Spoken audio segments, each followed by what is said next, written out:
ওদেরকে জিজ্ঞামো এই যে রুগীর স্বামীরে তুমি কি বলে ডাকছো একটু আগে? স্বামী না মামা। রুগীর স্বামী না, এটা রুগীর মামা। হ্যাঁ আমি তো জানি রুগীর স্বামী, রুগীর মামা হয়েছে কেমনে? হ্যাঁ, জানি না, হে করে দিকেন নানি মামা। ও আচ্ছা।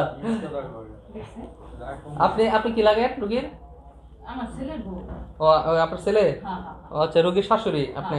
আর ও উনি আপন চাচি, চাচি শাশুড়ি।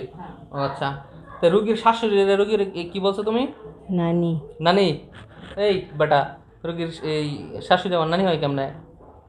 এককাল ভিতরে। এককালে হইতারে বিনোদন দিতেছস বেটা। হ্যাঁ, রুগীর রুগীর স্বামীরে কি কইছস? মামা।